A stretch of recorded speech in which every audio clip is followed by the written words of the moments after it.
नमस्कार, news 1 India देख रहे हैं आप। आपके साथ मैं धर्मराज सिंह। उत्तराखंड में चुनाव आयोग द्वारा जारी ताजा आंकड़ों के मुताबिक 64.29% मतदान हुआ है। सबसे ज्यादा वोट हरिद्वार में पड़े हैं। हरिद्वार में 74.606%, 74.6% वोटिंग हरिद्वार में हुआ है। सबसे ज्यादा वोटिंग हरिद्वार में हुई है। इसके अलावा अल्मोड़ा जिले की बात करें तो अल्मोड़ा में 52.82% मत पड़े हैं। और 2017 से अगर हम इस बार की तुलना करें तो करीब करीब जो टोटल वोटिंग है वो बराबर ही है। 2017 में 65.60% वोट 2017 में पड़े थे और इस बार 64.29% वोट पड़े हैं। सुदीप जैन इस वक्त मेरे साथ फोन लाइन पर जुड़ चुके हैं। सुदीप, ओवरऑल अगर हम वोटिंग परसेंटेज को देखें तो पिछले बार के इतना ही है, थोड़ा सा कम है आंकड़ा। इस आंकड़े को अगर हम देखें तो क्या कुछ इशारा कर रहा है जो वोटिंग पैटर्न है? देखिए, पहली तो बात, जो मतदान का अंतिम रिजल्ट है, जो अंतिम प्रतिशत की स्थिति है, वो अभी आनी बाकी है। चुनाव आयोग से फाइनल फिगर नहीं आया है। ये अनंतिम एक आंकड़ा है जो कल देर शाम जारी किया गया। जहां तक निर्णयों के बाद का आकलन करें तो कांग्रेस कल दिन में 3 बजे ही अपने कांग्रेस पार्टी ऑफिस में देहरादून में जश्न मना रही थी। तो आज मुख्यमंत्री का देहरादून भारतीय जनता पार्टी दफ्तर पहुंचने पर वेलकम किया गया है। वहां भी ढोल इत्यादि बजे हैं। कांग्रेस का दावा है कि वो भारतीय जनता पार्टी को हराकर सरकार बनाने जा रही है, जबकि भाजपा का ये मानना है कि जो कांग्रेस की वेव थी, वेव कांग्रेस की काट दी गई और लीड की स्थिति में भारतीय जनता पार्टी है। क्योंकि पैटर्न जो प्रतिशत का बदला, यदि हम इसको 2017 से कंपेयर करें तो अनुमान ये था कि 2017 की तुलना के वनस्पति 2022 में मतदान हुआ प्रतिशत के हिसाब से। पर अब दल बदल सकते हैं, लेकिन अगर सीट वार चर्चा करें तो भी कई बड़े नाम हैं जिनकी सीटों की स्थिति स्पष्ट नहीं है। मुख्यमंत्री खटीमा पे भी, जो मुख्यमंत्री की अपनी सीट है खटीमा, उस पर कड़ी फाइट है। एक तरफा वो भी नहीं कही जा रही है। तो शायद ऐसा लगता है कि नेक टू नेक दोनों पार्टियों की स्थिति होगी, जो अभी तक समझ आ रहा है। और कहीं ना कहीं संपूर्ण बहुमत शायद दोनों ही दलों को नहीं मिलने वाला। निर्दलियों की भूमिका, या यूं कहें अगर मौजूदा सिनेरियो में हरिद्वार में भी बसपा की 2 सीटें निकलती दिख रही हैं, अगर ऐसा ही है तो गठबंधन के साथ कहीं ना कहीं अगली सरकार फर्म होगी, जैसा जानकार बताते हैं, कई सीनियर जर्नलिस्ट बताते हैं। आज की स्थिति में हालांकि कांग्रेस और भाजपा दोनों ही दल अपने अपने पक्ष में इस मतदान प्रतिशत को बता रहे हैं। लेकिन सुदीप, इसमें एक एंगल ये भी मैं समझना चाहूंगा कि अगर दोनों ही दलों को बहुमत नहीं मिलता है, बहुमत के करीब नहीं पहुंचते, बहुमत का आंकड़ा क्रॉस नहीं करते हैं, तो ये फिर उत्तराखंड के आने वाले 5 साल में फिर वो अस्थिरता नजर आएगी। क्योंकि जो छोटी पार्टियां हैं या जो निर्दलीय हैं वो किंग मेकर की भूमिका में आ जाएंगे। जी, ये बात बिल्कुल ठीक है। अगर हम निर्दलियों की भूमिका की बात करें, जो आज की डेट में बड़े नाम दिखते हैं, उसमें यमुनोत्री से संजय डोभाल है, टिहरी से दिनेश गनाई है, रुद्रपुर से राजकुमार कुराल है, इसी तरह कुलदीप रावत एक निर्दलीय प्रत्याशी हैं और एक प्रत्याशी आम आदमी पार्टी के 2 प्रत्याशी, बागपुर से सुनीता टमटा बाजवा और काशीपुर से दीपक बाली, ये भी लीड पोजीशन में है। जितना मैं कल देर शाम से लेकर अब तक लोगों से बातचीत कर रहा हूँ, उसका ये आकलन है। तो जो निर्दल है, हमने देखा था कि पूर्व में भी इसी तरह निर्दलियों ने पीडीएफ बनाया था, समय समय पर सरकार को डराना, समय समय पर सरकार को ब्लैकमेल करना, अपनी मांगे मनवाने के लिए। तो कहीं ना कहीं सरकार पर दबाव होगा। हाँ, चूंकि भारतीय जनता पार्टी इस विषय में पारंगत है, वो दूसरे लोगों से बातचीत करके उनको मनाकर अपनी साझेदारी तेजी से कर लेती है। यहाँ कांग्रेस के सामने 2 चुनौतियां हैं, क्योंकि कांग्रेस में पहले यदि नंबर नहीं आए तो चेहरा किसे बनाएंगे, इस पर लड़ाई शुरू होना तय है। इसमें हरीश सिंह, ये दोनों जुदा कैंप है, किसी से नहीं छिपा है। तो वो निर्दलियों को अपने पक्ष में बताकर क्रेडिट लेंगे, जबकि भारतीय जनता पार्टी संगठनात्मक रूप से कहीं बेहतर मजबूत दिखती है और वो अपने पक्ष में माहौल बनाएगी कि सरकार पहले फर्म हो और कौन मंत्री बनेगा, कौन राज्य मंत्री बनेगा, ये बाद में तय होगा।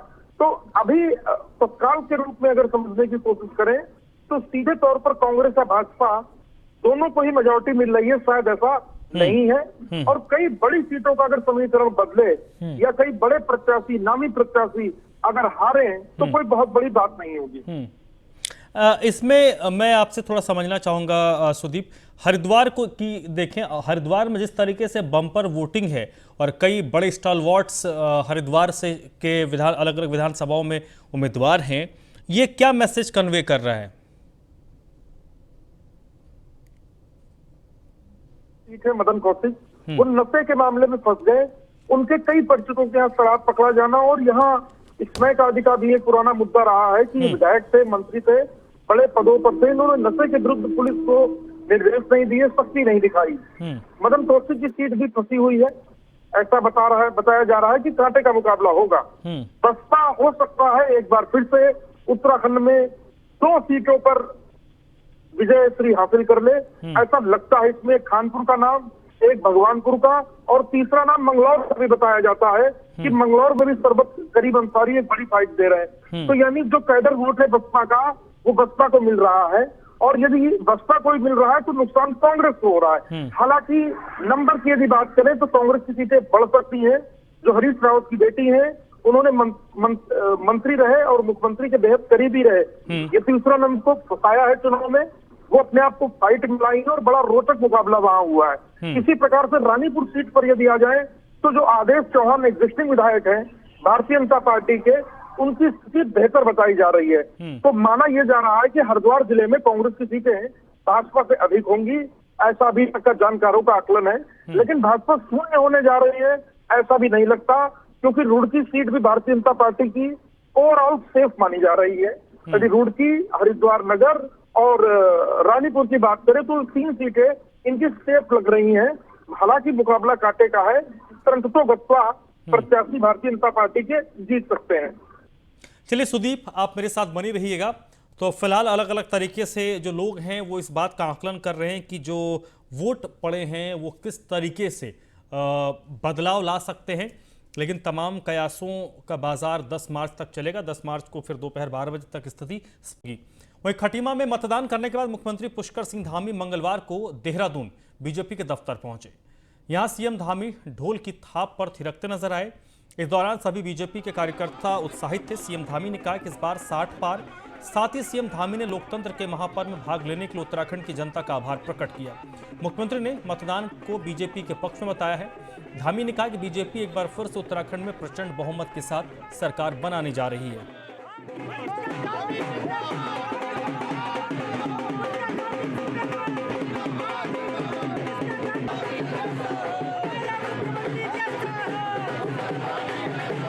के सभी देवतुल्य माताओं बहनों को, सभी मतदाता भाइयों को, उत्तराखंड की जनता को, चुनाव आयोग के सभी अधिकारियों को, कर्मचारी गणों को, मतदान करवाने में जो प्रशासन के लोग लगे हुए थे, सभी विभागों के, सभी का मैं धन्यवाद करता हूं। बहुत शांतिपूर्ण तरीके से हमारे यहाँ मतदान हुआ और अच्छा मतदान हुआ है। और जो 65% मतदान हुआ है वो कहीं ना कहीं सरकार को भी अप्रिशिएट किया है, और हम पूरी तरह से आश्वस्त हैं कि मतदान हमारे पक्ष में हुआ है, हमारी सरकार बनेगी प्रचंड बहुमत की। सुदीप मेरे साथ लगातार बने हुए हैं। सुदीप, सबके लिए अलग अलग फैक्टर हैं इस चुनाव को लेकर, लेकिन जिस शख्स को इस वक्त हम अपने दर्शकों को दिखा रहे हैं, जो शख्स इस वक्त तस्वीरों में नजर आ रहे हैं, पुष्कर सिंह धामी के लिए ये चुनाव बहुत महत्वपूर्ण है। अगर पुष्कर सिंह धामी और यहाँ पर एक बड़ी जीत बीजेपी को दर्ज करवाने में सफल हो जाते हैं तो राज्य के स्तर में संभवतः आने वाले कुछ सालों तक बीजेपी में एक पोस्ट ऐसा होगा जो भर जाएगा, और राष्ट्रीय स्तर पर पुष्कर सिंह धामी का जो सियासी कद है उसमें अचानक से बहुत बड़ा इजाफा होगा। देखिए, 2 बातें बहुत महत्वपूर्ण है। मुख्यमंत्री पुष्कर सिंह धामी को करीब 6 माह का कार्यकाल मिला, और जो भारतीय जनता पार्टी के सूत्र बताते हैं, तीरथ सिंह रावत जब मुख्यमंत्री बनाए गए त्रिवेंद्र सिंह रावत को हटाकर, और जिस प्रकार से उन्होंने बयान दिए, और कोविड काल में कुंभ में कई प्रबंधन की कमियां सामने आई, उस वक्त पार्टी के पास रिपोर्ट यह थी कि इन्हीं के नेतृत्व में चुनाव हुआ तो भारतीय जनता पार्टी 10 से 12 सीटों पर सिमट सकती है। इसके बाद कमान युवा मुख्यमंत्री पुष्कर सिंह धामी को दी गई। यदि आज भारतीय जनता पार्टी कांग्रेस से कम्पिटिट करने की स्थिति में है तो इसमें कहीं ना कहीं मुख्यमंत्री का भी अपना रोल है, उनका अपना काम है। दूसरा, अगर मुख्यमंत्री पुष्कर सिंह धामी चुनाव जीतते हैं तो ये भी पूरी तरह एक मिथक टूट जाएगा कि मुख्यमंत्री जो चुनाव लड़ा वो हारा नहीं, जीता भी है। एनडी तिवारी को हम देख लें, भुवन चंद खंडूरी को हम देख लें, हम हरीश रावत को देख लें, तो सीधे तौर पे युवा मुख्यमंत्री पुष्कर सिंह धामी ही वो होंगे। यदि वो चुनाव जीतते हैं तो दो मिथक तोड़ेंगे। और पार्टी ने जिस तरीके से उन पर दारोमदार उनके नेतृत्व में चुनाव हुआ, अपनी खटीमा के अलावा पूरे प्रदेश के विधानसभाओं में हो गए, तो निश्चित तौर पे यदि भारतीय जनता पार्टी लड़ने की और कंपटीशन की स्थिति में आई तो उसमें कहीं ना कहीं मुझे ऐसा लगता है कि मुख्यमंत्री पुष्कर सिंह धामी को क्रेडिट है। और इसका कहीं ना कहीं उन्हें गिफ्ट भी पार्टी देगी, क्योंकि पूर्व में भी ये बातें आती रही हैं कि 5 माह का समय कम था और समय मिलना चाहिए। हालांकि ईवीएम खुलने के बाद भी उनको समय मिल रहा है, या वो विपक्ष में जा रहे हैं या वो अपने घर जा रहे हैं, ये ईवीएम खुलने के बाद ही तय होगा। लेकिन अगर भारतीय जनता पार्टी कंपटीशन में आई है इसमें कहीं ना कहीं मुख्यमंत्री की भूमिका है, मुख्यमंत्री का बड़ा रोल है। चलिए सुदीप, बहुत बहुत शुक्रिया आपका। खटीमा में मुख्यमंत्री पुष्कर सिंह धामी ने न्यूज वन इंडिया से बातचीत की है और उत्तराखंड में फिर से भारतीय जनता पार्टी की सरकार बनने का दावा किया है। मुख्यमंत्री धामी ने कहा कि वोटर्स टर्नआउट का भारतीय जनता पार्टी को फायदा मिलेगा। अब यूपी में चुनाव प्रचार के लिए मुख्यमंत्री धामी जा सकते हैं। प्रक्रिया संपन्न होने के बाद राज्य की सबसे हॉट सीट खटीमा विधानसभा, जहां से खुद मुख्यमंत्री प्रत्याशी थे चुनाव लड़ने, और कल पूरा दिन व्यस्तता के बाद आज वो रवाना हो रहे हैं देहरादून के लिए। अभी वो आवास पर हैं, अपने समर्थकों कार्यकर्ताओं से मुलाकात कर रहे हैं। मुख्यमंत्री जी बहुत व्यस्तता और बहुत बिजी शेड्यूल के बाद कल का चुनाव और मतदान का जो प्रतिशत है वो 65+ है, इसे कैसे देखते हैं आप? नहीं, मैं सभी उत्तराखंड की देवतुल्य जनता का आभार व्यक्त करता हूं कि उन्होंने बहुत बढ़ चढ़कर मतदान में भाग लिया है, और हमने भी सभी से अनुरोध किया था, अपील की थी, और अच्छा मतदान हुआ है। निश्चित रूप से हमारा मनोबल बढ़ा है और हमारे कामों पर जनता ने मोहर लगाई है। सर, ये 10 मार्च तक का समय कैसे कटेगा? क्योंकि अब सब गुणा गणित और कहीं ना कहीं चर्चाएं, विमर्श, बैठकों का दौर बहुत चलने वाला है। नहीं, चुनाव को लेकर तो हम आश्वस्त हैं, कहीं कोई दुविधा नहीं है। हमारी सरकार बन रही है, प्रचंड बहुमत की सरकार बनेगी।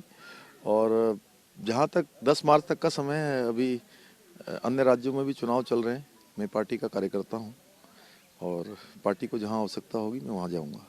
ऐसी चर्चा है कि आपको गोरखपुर भी भेजा जा रहा है और पूर्वांचल में भी आपकी उपयोगिता का सरकार, चूंकि आप युवा मुख्यमंत्री हैं, लाभ लेने जा रही है। आपकी भी कुछ जिम्मेदारी उत्तर प्रदेश के चुनाव में लगने वाली है। नहीं, पार्टी की जहां भी जिम्मेदारी लगेगी वहां रहूंगा, और जितना समय मिलेगा अपने राज्य के लिए जो योजनाएं हैं, आगे की योजनाएं हैं, उन पर जिन पर काम करना है, जो हमने संकल्प पत्र लिया है, जनता के सामने रखा है, और एक जो हमने रोड मैप बनाया है, उस रोड मैप को और अच्छा तैयार करेंगे।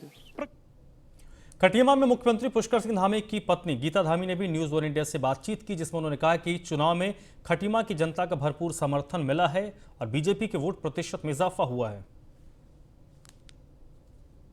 गीता धामी जी भी हैं, आपसे बात करते हैं। गीता जी, आप भी चुनाव में बहुत व्यस्त रही मुख्यमंत्री जी के साथ, अब आज आप भी मुख्यमंत्री जी के साथ देहरादून जा रही हैं, क्या कहेंगी? कैसा रहा चुनाव? मैं देहरादून नहीं जा रही हूँ, मैं इधर ही हूँ, खटीमा। हाँ, मैं अभी अपने खटीमा में ही रहूँगी, और बाकी धामी जी तो पूरा प्रदेश देखना है, उनने आगे के लिए योजनाएं बनानी हैं कि कैसे उत्तराखंड के लिए क्या रोड मैप तैयार करेंगे, कैसी रूपरेखा होगी, किन किन योजनाओं पे काम करेंगे। बाकी अभी हम जनता के बीच में हैं, उनके साथ में ही हैं, और बहुत अच्छा लगा, बहुत आशीर्वाद मिला है जनता का, और हर तरफ से बहुत समर्थन मिला है। पूरी उम्मीद है कि हमारे उत्तराखंड की जनता इस बार फिर से जो है धामी सरकार, इस बार फिर से जो है भारतीय जनता पार्टी की सरकार बनाने जा रही है। युवा सरकार 60 के पार के लक्ष्य को प्राप्त करने जा रही है, और हमारी खटीमा की जनता ने भी एक तरफा समर्थन किया है, और रिजल्ट आएगा और इंतजार है। कल का इंतजार पूरी जनता को था मतदान करने का, और अब 10 तारीख का इंतजार है, और एक तरफा हम लोग आशीर्वाद प्राप्त करके विजय हासिल करेंगे। 65% से अधिक पोल हुआ है, हालांकि फाइनल फिगर अभी आना बाकी है। कहा जा रहा है कि ये कहीं ना कहीं एंटी इनकम्बेंसी है, इसे आप कैसे देखती हैं?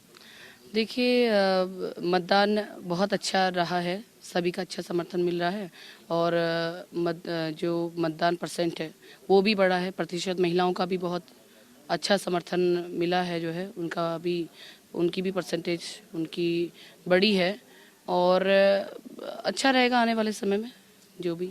तो ये मुख्यमंत्री पुष्कर सिंह धामी जी की पत्नी गीता सिंह धामी जी थी, जिनका कहना है कि मतदान प्रतिशत जो बढ़ा है और महिलाओं का जो टर्नआउट बढ़ा है, ये कहीं ना कहीं भारतीय जनता पार्टी और सरकार के लिए फायदेमंद होगा।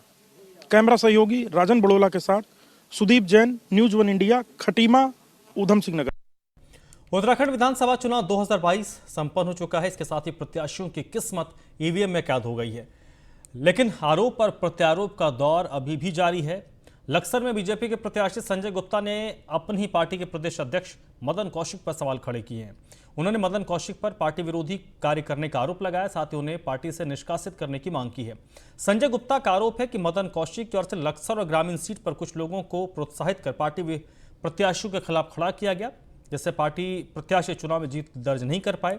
संजय गुप्ता ने कहा कि प्रदेश अध्यक्ष मदन कौशिक कभी भी पार्टी के वफादार नहीं हो सकते। उन्होंने प्रदेश अध्यक्ष को आस्तीन का सांप बताया। साथ ही कहा कि वो प्रदेश अध्यक्ष की कार्यप्रणाली की निष्पक्ष जांच कराकर उनके खिलाफ कार्रवाई की मांग आलाकमान से करेंगे।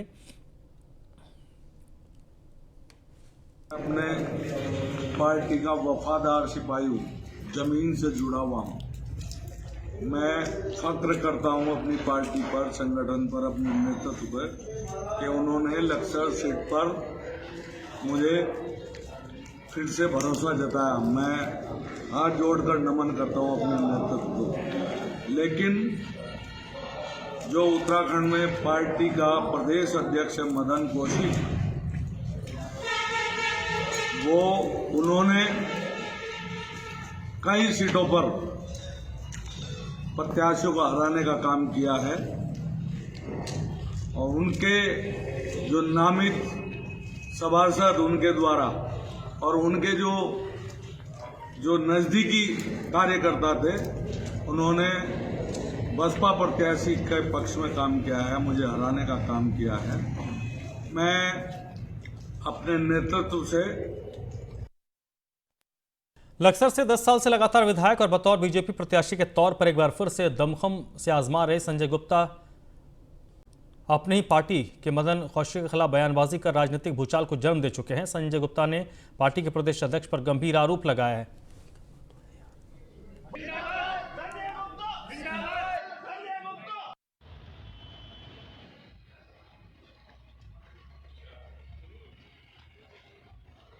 तो मीडिया के द्वारा आपके मीडिया के माध्यम से अभी कुछ देर पहले ही इस बात की जानकारी हुई है कि निष्कासन जो है मेरा किया गया है।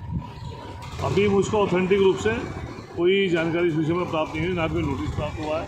हाँ, मुझको मीडिया और सोशल मीडिया के माध्यम से एक संजय गुप्ता विधायक का जो एक बयान है पूरे में चर्चित है, मीडिया पर भी दिखाई दे रहा है, जिसमें उन्होंने प्रदेश अध्यक्ष को एक अपमानित करते हुए और एक खुले मंच से उन्होंने उसको गद्दार कहा है, जिसकी मैं पूरी तरह भर्त्सना करता हूँ। और मैं पार्टी के राष्ट्रीय नेतृत्व से मांग करता हूँ कि ऐसे विधायक जिसको बोलने के भी समझ ना हो, ऐसे विधायक को 6 साल ही नहीं हमेशा के लिए पार्टी ने शासित करना चाहिए, क्योंकि प्रदेश अध्यक्ष को बनाने का निर्णय किसी एक व्यक्ति का नहीं, राष्ट्रीय नेतृत्व का है, मोदी जी और अमित शाह जी का है। और अमित शाह जी और मोदी जी के जो उन्होंने निर्णय लिया, उस निर्णय को एक बार प्रकाशन। उत्तरकाशी से खबर है, जहां पर कर्नल अजय कोठियाल ने अपना वायदा निभाया है। कामर गांव की जनता से मुलाकात करने के लिए कर्नल कोठियाल पहुंचे।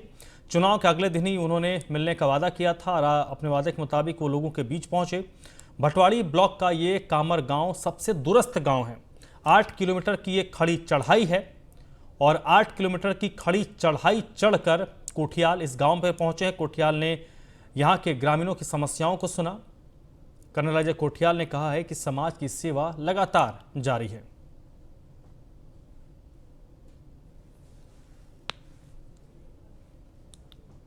शाम को 5 बजे इलेक्शन ख़त्म हो गए। मैं पूरे उत्तराखंड में इस इलेक्शन के दौरान कैंपेनिंग के लिए जगह जगह घूमा हूँ। मेरा आप लोगों से बहुत ज़्यादा इंटरेक्शन हुआ है। मैंने आप लोगों के अंदर देखा है कि किस लगाव से, किस प्यार से, किस भावना से आप मेरे को अपनी तरफ बुलाते थे, किस तरीके से आप मेरे से बातें करते थे, कैसे आप मेरे को आशीर्वाद देते थे, क्या पिठाइयाँ आप लोग मेरे को लगाते थे। लक्सर के गिद्दावली गांव में दो पक्षों के बीच विवाद हुआ। इस दौरान एक पक्ष ने दूसरे पक्ष पर फायरिंग की और फरार हो गए। गोली लगने से अजीत नाम का एक शख्स गंभीर रूप से घायल हुआ है। घायल को इलाज के लिए लक्सर सामुदायिक स्वास्थ्य केंद्र ले जाया गया, जहां से प्राथमिक उपचार के बाद उसे हायर सेंटर रेफर किया गया है।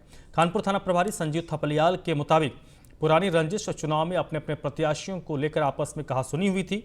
कहासुनी में मामले ने तुल पकड़ा और विशाल ने अजीत के ऊपर गोली चला दी और फरार हो गया। पुलिस अब आरोपी की तलाश कर रही है।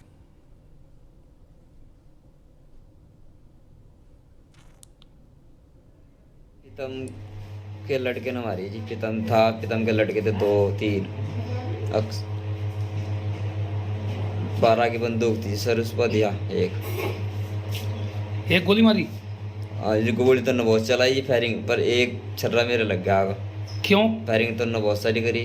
क्यों करी फायरिंग आप पे? ये तेज मतलब उमेश के नारे लगाए जी, उन्होंने ही फायरिंग बाजी करी हमारे घर के सामने ही। आमने सामने घर है उनका हमारा। मेरे पति अपनी गैलरी के पास में ही खड़े थे। मेरी लड़की ने मेरे पति का हाथ पकड़ रखा था। पापा